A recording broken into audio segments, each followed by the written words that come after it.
Salutations frères et sœurs, toujours le frère Zvonko.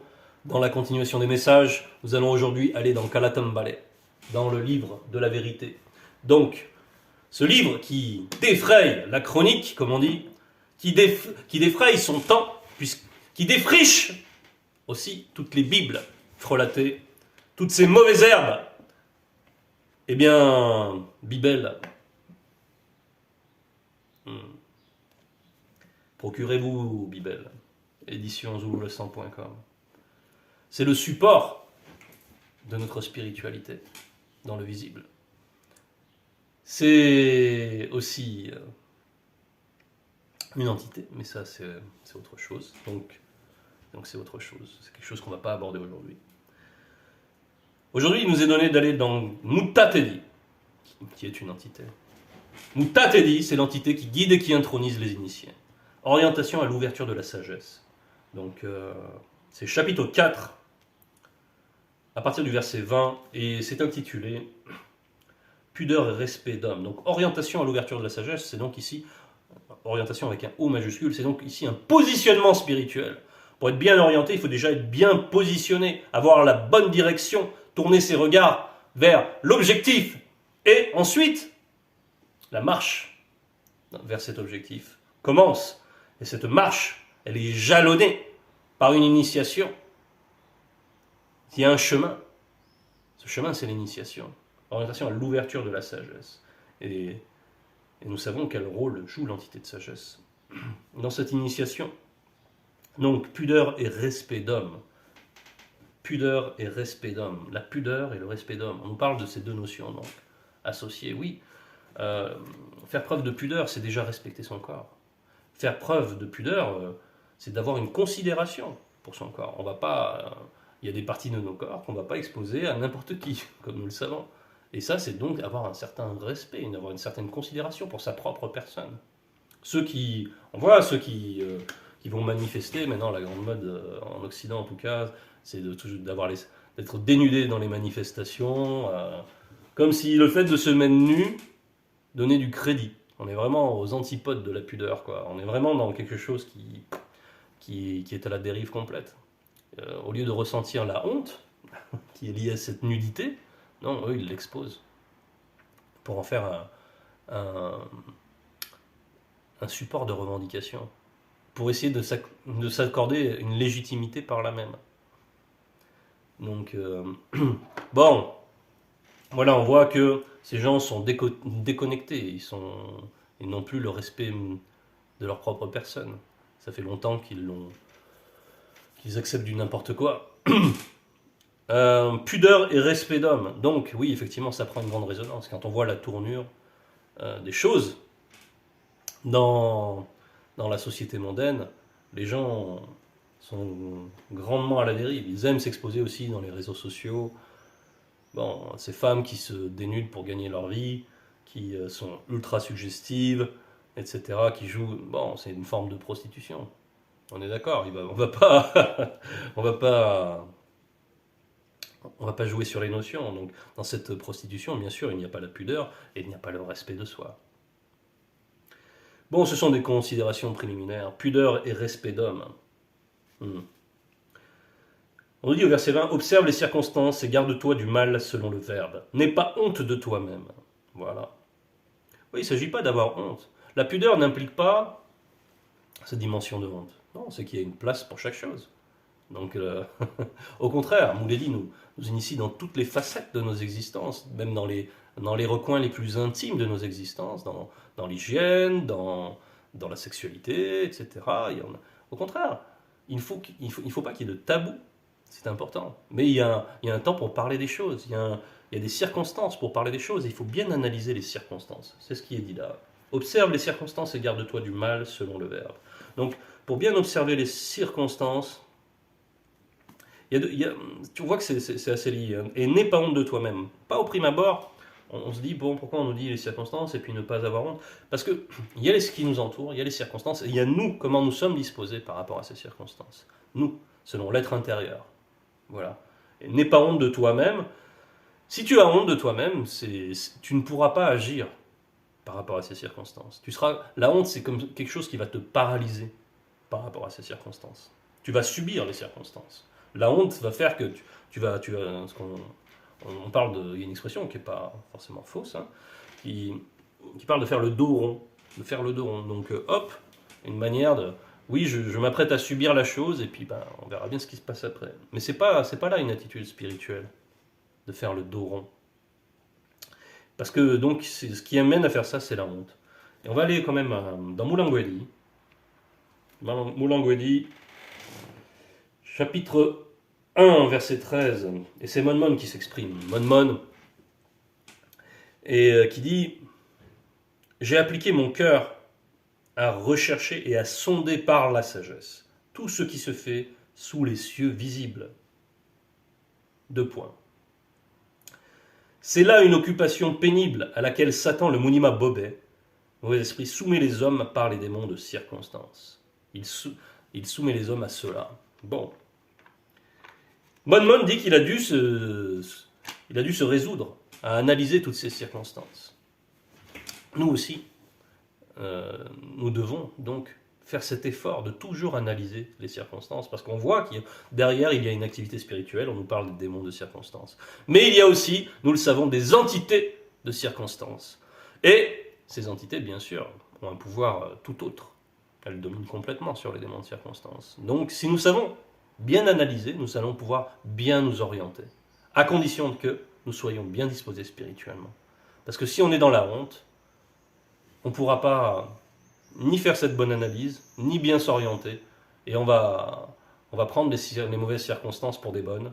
On va prendre un exemple, c'est par exemple dans les gens que nous rencontrons, si on a des projets professionnels, il y a une personne qui arrive, qui nous fait une offre très alléchante, et c'est souvent d'ailleurs une technique, hein, mais qui va nous faire une offre très alléchante et qui a des intentions cachées, et qui va nous détourner de notre projet initial, qu'on avait confié dans le Verbe éventuellement. On va céder à cet attrait, et puis on va pas considérer, attends, déjà première chose, est-ce que cette personne, elle est une bonne porte pour moi? Est-ce qu'elle représente quelque chose de positif? Est-ce que c'est le Verbe qui m'ouvre ce chemin?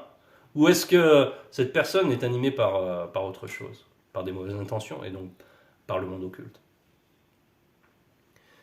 Donc il y a cet examen à faire tout le temps. Il faut faire preuve de discernement. Ce discernement, il n'est possible que si on est dans un bon état spirituel, si on est propre. C'est ce que nous dit le verset 21. Car la honte est issue du péché. Car la honte est issue du péché. Donc, il ne faut pas s'identifier au péché. Si, nous allons voir, mais voilà, si tu as péché, si tu as commis une faute, il faut faire en sorte, il y a un protocole, et on va l'aborder ensuite, il faut faire en sorte de sortir de cet état de péché et de la honte qui va avec, parce que sinon, tu vas prendre de plein fouet les circonstances du monde occulte. Tu vas être emporté par ces vagues. Verset 22, ne te fais pas mauvais visage à toi-même, n'aie pas honte au point de tomber. Donc si voilà, tu ne te fais pas mauvais visage à toi-même, là, le visage, on parle vraiment d'identité. Qui es-tu? Le sais-tu, qui es-tu? Tu sais qui tu es? Souvent, Mouledi nous dit, si un démon vient là et te dit, qui tu es? Qui es-tu? Tu vas dire, ça va être quoi ta réponse? Il va falloir... C'est bien de savoir qu'on est dans la grâce. C'est bien de savoir qu'on est des enfants de Tété. Mais il faut avoir la conscience qui va avec. Ce savoir doit correspondre ensuite à une conscience. Ça veut dire que ce savoir nous a vraiment ensemencés et qu'on est dans une conscience particulière qui a été transcendée et qui permet ensuite d'avoir l'assurance dans la réponse qu'on va donner. Bon. Et on nous dit ici donc de bien savoir s'identifier. Ne te fais pas mauvais visage à toi-même.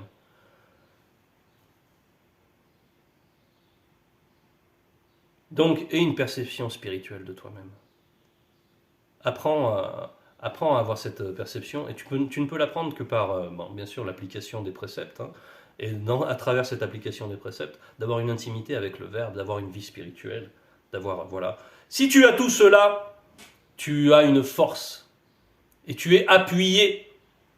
Cette force, elle te vient du spirituel, bien sûr. Ne te fais pas mauvais visage à toi-même, n'aie pas honte au point de tomber. Donc si tu as péché, Ne t'identifie pas à cette honte, n'accepte pas ce péché, n'accepte pas cette honte, et rétablis-toi afin de pouvoir t'identifier à ce qui est bon. Il faut te départir de cela. N'aie pas honte au point de tomber. Il y a donc une gradation dans la honte. Parce que quand on pêche, c'est bien d'avoir la honte. C'est bien de ressentir la honte. Parce que si tu ne ressens plus la honte, ça veut dire que tu as accepté le péché. C'est bien s'il n'y a plus cette honte, ça veut dire que tu es désensibilisé, que tu as trop péché, toujours à répéter les mêmes péchés, et que donc, il y a quelque chose qui s'est atténué. Et donc, il va falloir... si tu en arrives à ce stade, c'est très, très, très, très, très dangereux. Et si tu en arrives à accepter complètement le péché, ça veut dire... Et que tu te dis, mais c'est pas grave, le bas, même quand même, c'était déjà disqualifié. Parce que là, tu es vraiment dans l'erreur. Tu as commencé à accepter de pouvoir conjuguer n'importe quoi avec la spiritualité. D'avoir 2 semences en toi-même. Ce n'est pas possible. Tu seras rejeté. Donc, c'est bien de ressentir ce sentiment de honte si jamais on commet une faute. Mais il faut ensuite aller le traiter dans la prière. Nous le verrons ensuite. Il faut ensuite se départir de cette honte. Dans la prière, il faut accepter d'être lavé, d'être purifié. Il faut le demander avec ardeur et avec les intentions pures. Il faut qu'il y ait la pureté des intentions pour traiter cela. Donc cette pureté des intentions, elle émane de ta bonne partie. D'accord ? Cultive cette bonne partie et fais périr l'autre. Ne l'alimente pas. Et il faut s'identifier à cette bonne partie. Si on ne s'identifie pas à cette bonne partie, on sera donc paralysé pour agir. Verset 23, ne t'interdis pas de parler quand il le faut. Ne t'interdis pas de parler quand il le faut. Il y a un temps donc pour chaque chose. Il y a un temps pour parler. Il y a un temps pour se taire. Il y a un temps pour écouter. Donc ne t'interdis pas de parler quand il le faut. Il faut donc, dans ce quand il y faut, il y a bien sûr la notion de temps. Il y a la notion de circonstance. Donc si tu veux convaincre quelqu'un, c'est que déjà tu as analysé qui est ce quelqu'un. Si tu veux convaincre quelqu'un que tu es dans la bonne voie, que tu es dans la spiritualité authentique, il va falloir, pour cela, déjà savoir à qui tu t'adresses. Est-ce que cette personne, elle a vraiment l'intention de dialoguer déjà ? Parce qu'il y a des personnes qui n'écoutent pas. Il y a des insensés qui n'ont qu'une hâte, c'est de manifester leurs opinions, qui ne sont pas dans l'échange réellement, qui prennent un bribe de ce que tu dis et boum, tout ce qui les intéresse, c'est manifester leurs pensées. Quand tu vas répondre, ils ne t'écoutent même pas. Ils sont toujours dans une sorte de boucle. Ils sont bloqués mentalement. Donc il faut déjà avoir le discernement de qui est-ce que j'ai en face de moi. Ça c'est important, c'est un préalable important. Ne t'interdis pas de parler quand il le faut. Et donc, quand il s'agira de défendre ta foi, quand il s'agira de faire valoir ta foi, il faut que tu te sentes pleinement légitime pour ce faire. Donc ça c'est la disposition par rapport à la sanctification. Et ensuite, il faut discerner ce bon moment. Ne t'interdis pas de parler quand il le faut. On va prendre un passage. Essombé, chapitre 8, verset 13. Et vous n'avez point reçu un esprit de servitude pour être encore dans la crainte, mais vous avez reçu le mundi de réconciliation par lequel vous criez « Tété ! Tété !» Donc là, on s'identifie en tant qu'enfant de Tété. Ça doit être bouillant en nous. Bon. Mais on n'est pas obligé de manifester ce qui est bouillant en nous. Il va falloir, même dans la manière de s'exprimer vis-à-vis de notre interlocuteur, il va falloir moduler. Mais pour ça, le mieux, c'est de se laisser inspirer par le Verbe. C'est le Verbe qui va nous guider dans est-ce qu'il faut parler avec force, est-ce qu'il faut parler avec autorité, est-ce qu'il faut parler avec douceur. Des fois, des propos très très doux peuvent renverser des convictions. Donc, mais c'est le Verbe qui va nous inspirer tout ça, qui va nous initier dans tout cela. Et là, donc, il y a ce rapport avec le mundi. Nous, on crie à Tété. Ouais. Et vous n'avez pas reçu un esprit de servitude, donc c'est très important. Notre Mouledi, c'est notre maître. C'est pas une servitude il y a un lien d'amour vis-à-vis et de respect vis-à-vis de notre maladie. Il y a aussi la crainte du respect qui est due à l'Oba. La crainte, là c'est une crainte avec un C majuscule qui implique donc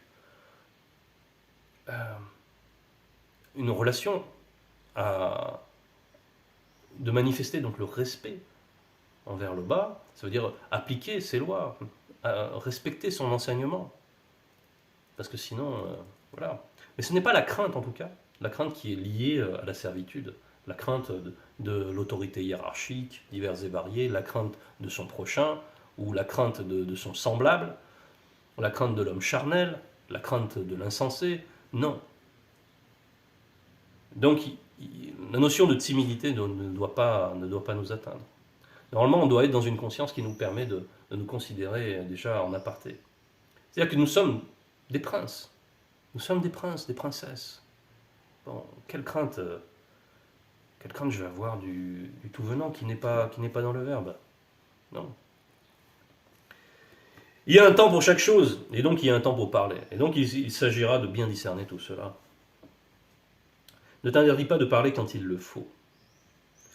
Donc là, il ne faut pas être dans la timidité, il ne faut pas être dans la crainte d'autrui.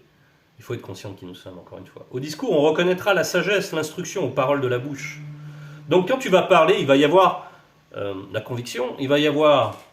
La conviction, c'est la foi, il va y avoir les fruits de l'esprit. On va percevoir les bonnes intentions, la bonne odeur spirituelle des propos. Il va y avoir aussi, bien sûr, la connaissance. La connaissance.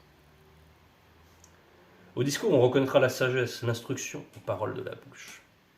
L'instruction, donc il y a bien sûr, on nous parle ici de la connaissance, mais on va aussi percevoir le rapport que l'on a à cette connaissance. C'est la sagesse. Est-ce que vraiment la personne qui parle là, elle est vraiment, c'est ce que va se dire notre interlocuteur, elle va percevoir qu'il y a un lien, que tu vis vraiment cette connaissance. Et ça va quand même ébranler un petit peu. Ça va quand même attirer l'attention. Il est en cohérence avec ce qu'il dit. Il vit cette connaissance qu'il met en avant. Ça se perçoit, ça. Hein. L'assurance qui va avec cette disposition, ça se perçoit. C'est déjà de nature à convaincre.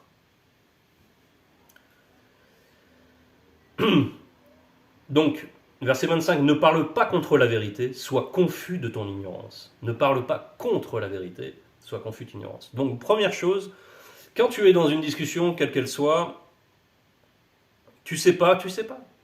Tu n'as pas d'opinion à manifester, alors adopte le silence. C'est mieux d'adopter le silence. Ne parle pas contre la vérité, ça va être faire attention aussi quand on veut parler, par exemple, de l'enseignement, de ce que nous a apporté Mouledi, de ses propres propos. Il faut faire attention à ne rien ajouter, à ne pas déformer, en tout cas, l'essence du propos. C'est très important. C'est très, très, très important. Et quand on ignore, il vaut mieux reconnaître, voilà, il vaut mieux être humble. Mais en même temps, on nous dit, sois confus de ton ignorance. Donc, sois confus, ça veut dire, il doit y avoir une forme de honte. Mais ça, c'est spirituel. C'est-à-dire, le besoin, reconnaître qu'on manque. Et ensuite, il va falloir, normalement, être confus de son ignorance, ça veut dire qu'après, il va se manifester derrière la recherche de combler ce qu'il nous manque. Tiens, sur tel sujet, je ne me rappelle plus de l'enseignement, allez, boum, il faut vraiment que je réagisse, que j'acquière, que je sois vraiment au point sur ces choses-là, de manière à être toujours être prêt à manifester des paroles décisives, toujours être prêt à être utilisé par le verbe, à bon escient. Donc il faut rechercher cela, de pouvoir être au service du verbe, de pouvoir être une arme vivante, de pouvoir être un instrument pour le verbe. Et pas jouer un rôle, par la manifestation de la grâce de Tété, un rôle déterminant. Il faut vraiment rechercher cela. Bon. Ne parle pas contre la vérité, sois confus de ton ignorance. N'aie pas honte d'avouer tes péchés, ne prétends pas t'opposer au cours d'un fleuve. Bon, ça c'est très important ce qu'on va aborder là. N'aie pas honte d'avouer tes péchés. Et ne prétends pas t'opposer au cours d'un fleuve. Donc, on a parlé du rapport au péché, déjà au verset 21. N'aie pas honte d'avouer tes péchés. Donc, on a dit qu'il était bon de ressentir la honte lorsqu'on commet une faute. Lorsqu'on sait qu'on n'a pas écouté l'instruction, lorsqu'on sait qu'on a dérogé au statut, lorsqu'on sait qu'on a été désorienté, qu'on a fait un faux pas par rapport à notre marche, ce qu'on appelle un faux pas, c'est un pas dans le faux. Donc, lorsqu'on est dans cet état-là, le sentiment normal, c'est d'avoir la honte. S'il n'y a plus la honte, on a vu que c'était quelque chose de pertinemment dangereux. C'était quelque chose qui était, voilà, à la limite d'être rejeté par le Verbe. Bien sûr, après, le Verbe peut faire encore grâce à qui le veut, mais attention, là, c'est vraiment extrême. Donc, mais c'est normal d'avoir cette honte, mais maintenant, cette honte, il faut s'en départir. Et pour s'en départir, il ne faut pas avoir honte d'avouer ses péchés. C'est dans le fait d'avouer qu'il ne faut pas avoir honte. Et l'avouer ses péchés, c'est déjà dans la prière, bien entendu. Premièrement dans la prière. Premièrement dans la prière. C'est de les exposer avec la sincérité, avec l'intention de s'en départir. Avouer, il y a tout cela dans avouer. Il y a toute cette intentionnalité. Et il y a bien sûr le fait de ne pas vouloir y demeurer, de ne pas vouloir recommencer. Et s'il y a toutes ces intentions-là, le Verbe fait grâce. Bon, peut-être on sera châtié, il faudra aussi accepter le châtiment qui va avec. Le châtiment, parfois, c'est aussi l'expression de l'amour du Verbe, comme un père châtie ses enfants, pour les détourner du mal. Mais, voilà, aussi il peut éventuellement ne pas te châtier, parce qu'il voit que tes intentions sont vraiment fermes et pures. Et il faut demander, dans la prière, il faut demander la force, il faut avoir cette humilité par rapport à tout ce que peut nous donner le Verbe, parce que c'est lui qui peut nous donner aussi les moyens, qui peut affermir nos volontés, qui peut définir notre agir. Et il faut persévérer en cela. Il faut persévérer et avoir la foi en cela, que ça va changer. Il ne faut pas se dire, ah voilà, ça fait déjà 5 ans que j'essaie de me départir de ça, je reviens toujours à ça. Non, n'accepte pas. N'accepte pas. Parce que quand tu te dis ça, tu commences déjà à accepter que ça ne va pas changer. Donc quand tu vas aller dans la prière, est-ce qu'il y aura cette dimension de la foi dans ta prière? Tu vois que ça ne va pas ensemble. Donc voilà. N'aie pas honte d'avouer tes péchés. Ne prétends pas t'opposer au cours d'un fleuve. Choisis bien tes combats. Tu vas pas aller faire le Zorro alors qu'il y a une foule qui est en train de s'enflammer, d'être inspirée par le monde occulte, d'être excitée par des esprits mauvais, à faire du n'importe quoi, à casser, à se battre, à des émeutes. Et toi, tu vas aller t'opposer, tu vas faire non. Mais tu vas faire quoi là? Là, tu ne manifestes pas la sagesse qui nous dit que le sage voit le mal et se cache. Non, tu es en train d'aller contre l'enseignement. Par prétention. Oui, bien sûr, c'est mal ce qu'ils font, mais qu'est-ce que tu vas faire, toi? Va te mettre à l'abri. Va te mettre aussi à l'abri dans la prière. Donc tu peux intervenir, mais de manière sage. Tu peux appeler la police, voilà. Tu auras fait quelque chose, voilà. Mais il faut faire les choses avec sagesse. Donc ne prétends pas t'opposer au cours d'un fleuve. Verset 27. Ne t'abaisse pas devant un insensé. Ne te laisse pas influencer par le puissant. Le puissant ici, bon, c'est le puissant dans le visible. C'est quelqu'un qui a du pouvoir dans le visible. Qui croit qu'il peut avoir un pouvoir sur nous. Parce qu'il a du pouvoir lui-même. Ça peut être... Il y a plein d'enseignements quand on est en rapport direct avec des gens puissants dans le visible. Ça peut être des juges, des magistrats, des gens qui ont un pouvoir politique, etc. Il y a plein de choses qui sont indiquées. On ne va pas trop rentrer, on n'a pas le temps.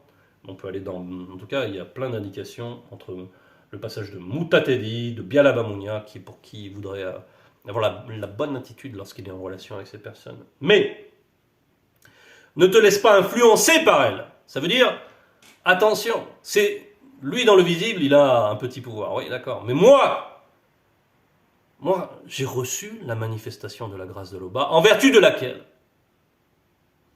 je suis enfant de Tété, je suis héritier. Je suis donc un prince. Et lui, il est magistrat. Je suis un prince, je suis par-delà. Je suis plus important que les présidents, que les rois non initiés, que tous ceux qui ne sont pas dans le verbe. Je suis plus important. Et je ne dois pas me laisser guider par quelqu'un qui a un petit pouvoir et qui souvent a des intentions néfastes. Ne t'abaisse pas devant un insensé. Ça veut dire, voilà, il faut avoir conscience de qui nous sommes. Si ton supérieur hiérarchique, il agit mal, c'est un profiteur, c'est un voleur, c'est un menteur, etc., et que tu vois, tu te sens attaché à lui, tu te sens obligé de subir ses caprices, etc., non, c'est pas bon. Il faut que tu reprennes autorité sur cette situation. Il faut faire les choses avec sagesse, encore une fois. Hein. Mais il y a un temps pour agir. Attends le temps opportun, et boum, on reprend autorité. Montre que, là, il y a une limite avec moi. Attention. Le respect d'homme, c'est dans le titre. La personne doit te respecter. Tu ne dois pas accepter de subir l'injustice de la part des insensés. Tu dois marquer ces choses-là. C'est à toi de le faire. Personne ne le fera pour toi. Personne ne le fera pour toi. Par contre, quand tu le feras, tu seras assisté. Gloire à l'Oba. C'est ce que nous allons voir. Verset 28, jusqu'à la mort, lutte contre la vérité. Et Muniba Beko Kisedi combattra pour toi. Muniba Beko Kisedi combattra pour toi. Oh, mais écoute les paroles de vérité. Prends conscience de ce qui t'entoure. Tu n'es pas seul. Tu es entouré. Tu es escorté. Tu es important. Identifie-toi spirituellement à qui tu es véritablement. Sache qui tu es. Sache comment tu es considéré. Là, on te dit quel appui tu as. Mais si même Satan, le Moudima Bobé, tremble devant Moudima Beko qui s'est dit, et qu'on te dit là que Moudima Beko qui s'est dit combattra pour toi. Pourquoi tu veux craindre qui que ce soit?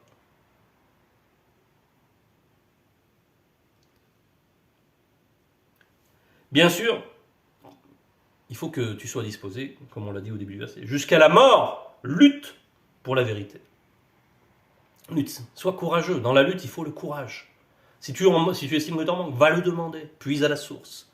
Va le demander. Et fais tout pour manifester cette lutte pour la vérité. Jusqu'à la mort. Parce que, bien sûr, la mort, c'est un commencement. C'est un commencement. Et bien réussir sa vie, c'est bien réussir sa mort. C'est partir en étant propre spirituellement. Donc fais en sorte de toujours être propre. On peut aller dans Mutatedi. Mutatedi, au verset 36. Chapitre 7, verset 36. Quoi que tu fasses, souviens-toi qu'en quittant ce monde, tu peux, à cause de ta négligence, le quitter dans la condition de celui qui subira le jugement. Et jamais tu ne pécheras. Donc sois dans cette conscience qu'il faut toujours être en veille spirituelle. Toujours être prompt à tirer l'épée spirituellement. À être dans le combat pour la vérité. Il faut vivre cette dimension également. Donc déjà, il faut être dans la bonne orientation, dans la bonne disposition, dans la bonne position. Et ensuite agir.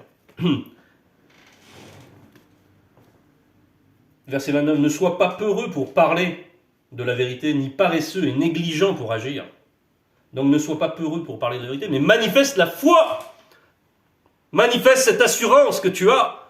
Tu sais que c'est la vérité que tu vis. Tu sais que la vérité émane de Mouledi. Tu sais que tu as adhéré à cette vérité, que tu es en marche pour fusionner avec elle.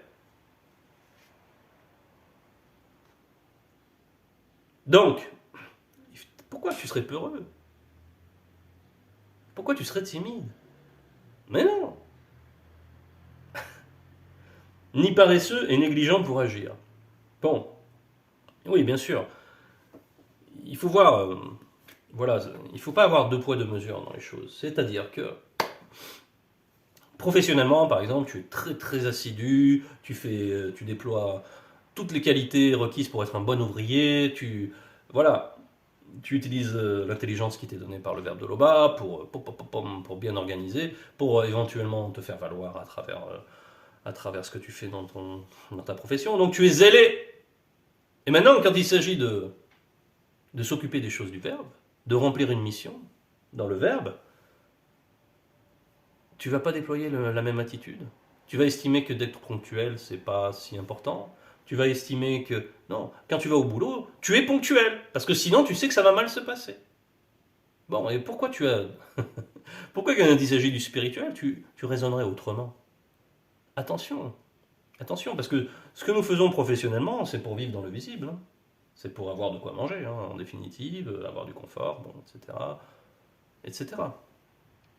Mais, ce que nous faisons pour le verbe, c'est autre chose. Hein. C'est éminemment plus important. C'est plus important. Donc attention, de n'être ni paresseux ni négligent. Et surtout de ne pas avoir de poids de mesure. Surtout si on est particulièrement zélé dans la profession et relâché par la spiritualité. Ça, c'est pas possible.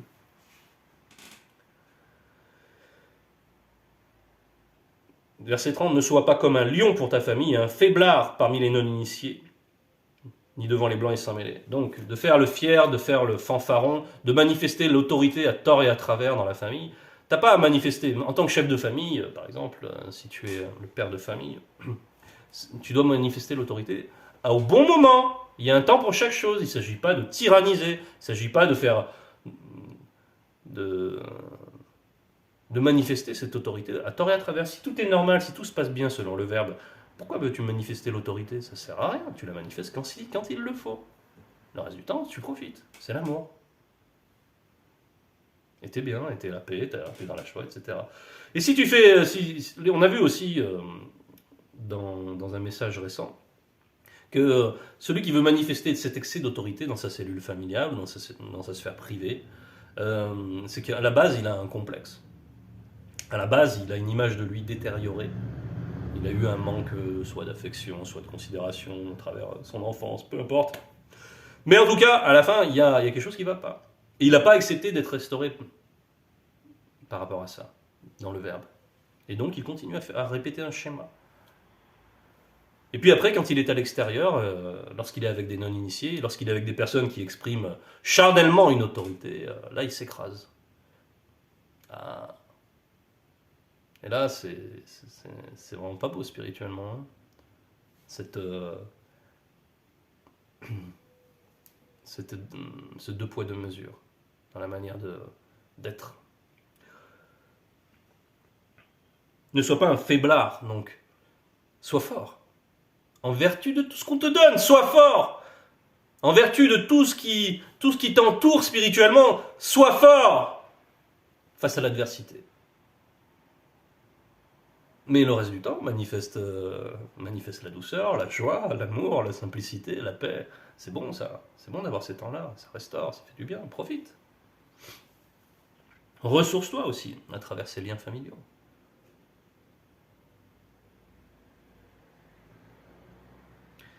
Bref, verset 31. Que ta main ne soit pas ouverte pour prendre et fermée quand il s'agit de rendre. Bon, là encore, c'est le deux poids, deux mesures. C'est l'injustice. C'est quand il s'agit, toi, de te servir. Par exemple, on t'invite, tu trouves normal que tu n'aies rien à faire, que tout doit être nickel pour toi, que tu n'aies plus qu'à piocher dans les plats et que tu pioches bien dans les plats. Ok, c'est une mesure des choses. Tu peux percevoir les choses comme ça. Mais quand toi, tu vas manifester l'hospitalité, attention de donner la même prestation pour les autres. Hein. N'est pas deux poids, deux mesures. Hein. C'est très important. Donc, sois large aussi dans ta générosité. Si tu es large pour prendre, et la même largesse lorsqu'il s'agira de donner, lorsqu'il s'agira de manifester la générosité. C'est très important. C'est le respect d'homme qui est évoqué dans le titre. C'est très très important de ne pas avoir deux poids, deux mesures, sinon où est l'impartialité, la justice, etc. Tout ce qu'on nous demande de vivre qui est essentiel. Et de toute façon, le verbe ne permettra pas que tu continues comme ça. Hein. il va te donner des corrections, te mettre dans des situations qui vont t'enseigner. À la dure.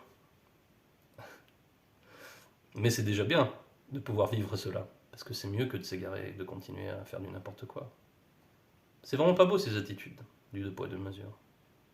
On l'a vu dans la famille, ou dans la manière d'exprimer la générosité, ou dans la manière d'apprécier ce qu'il faut faire dans le verbe, et ce que nous faisons dans le cadre professionnel. Donc, faisons primer qui nous sommes dans la spiritualité. Ayons conscience de qui nous sommes, soyons fiers de qui nous sommes, spirituellement. À partir de là, à partir de ce socle, on va pouvoir agir en adéquation avec les circonstances, avec tout ce qui se présentera à nous. On manifestera la sagesse, on sera sous la guidance du Mundi, on aura la lumière. Donc, soyons vigilants par rapport à tout cela. C'était le message, frères et sœurs. Toute gloire à le bas.